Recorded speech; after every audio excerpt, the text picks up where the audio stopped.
The writer is a journalist. The PML-N is bent upon keeping the entire country guessing. From Panama to the Qatari letter to the differences between the two brothers to its dollar policy and its election strategy, there is little the party is saying with one voice. Hence, while Nawaz Sharif seemed to be sticking to his notion of a confrontation with the powers that be, Prime Minister Shahid Khaqan Abbasi claimed his leader had been misquoted. Then, Mian Sahib asked for a national commission to look into his Mumbai statement and to decide who is guilty of treason.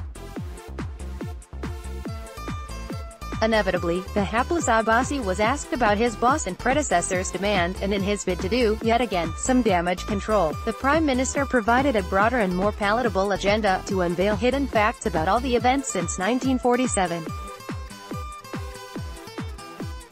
A tall order indeed. He asked for consensus among the parties after the election to form this Truth and Reconciliation Commission, without explaining what hidden events he had in mind. Truth be told, the interference in politics by non-civilians is, perhaps, our worst-kept secret. Didn't Javed Hashmi know a coup would be carried out through the judiciary, years before it actually happened? And he made sure that all of us knew this. And yet, there were few raised eyebrows. Instead, there were a few voices of support for Abbasi Sahib's suggestion. Perhaps this is because few want to question a call for a Truth and Reconciliation Commission. While we still haven't stopped sniggering at those who called themselves Nelson Mandela after a few days of imprisonment, no sneers or skepticism confront the demand for a TRC. The actual experience of a Truth and Reconciliation Commission is far from perfect. But it's the want of cynicism to dismiss all notions romantic and also unrealistic political dreams. So here comes a bucket full of cold water. Born of the South African experience at the end of apartheid, the TRC was suggested as a form of restorative instead of retributive justice, which would help a country and society heal by coming to terms with its past. The aim was to hold public hearings where victims as well as oppressors could share their experiences.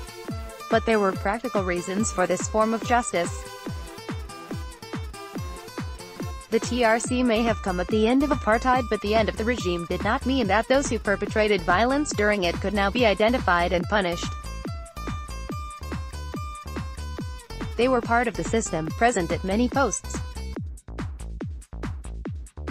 Pursuing and prosecuting them could have led to chaos at a time when it was in everyone's interest to smoothly move towards election. Hence those at the helm came up with a different idea of justice, where instead of retribution, the simple telling of truth would repair a fractured society. So, our good-intentioned Prime Minister feels his Quaid might get some closure if those who wronged him will stand up and confess to how and when various PML-N governments were destabilized or attempts made to do so. In other words, a TRC would mean that the Ashgar Khan case would be left where it is without any retribution for those accepting or giving the money. There is no doubt Mian Sahib would like a more retributive option, to try Gen Musharraf and perhaps even the intelligence chief who asked him to resign, but Abbasi knows that a Truth and Reconciliation Commission may be a more doable option. However, even in this case, the consensus he wants to forge cannot simply include the political parties but also the military. But why will the military join the process? It's hard to think of a single reason why. Had such a commission been part of the deal in 2007, the institution might just have been compelled to. But at present, sitting pretty as it is, it's hard to imagine the institution being interested. And will it be able to get its retired officials to attend, considering that retired generals Aslam Beg and Asad Durrani can barely agree on what happened in 1990? And what about the bureaucracy that was part and parcel of our authoritarian history? But then, for those who think a Truth and Reconciliation Commission offers all that its title claims, the actual experience of the TRC is far from perfect. It has its fair share of critics, especially those who suffered the excesses of the apartheid regime. The experience elsewhere appears to be no different. They felt that justice was not delivered without punishing those who had been at fault.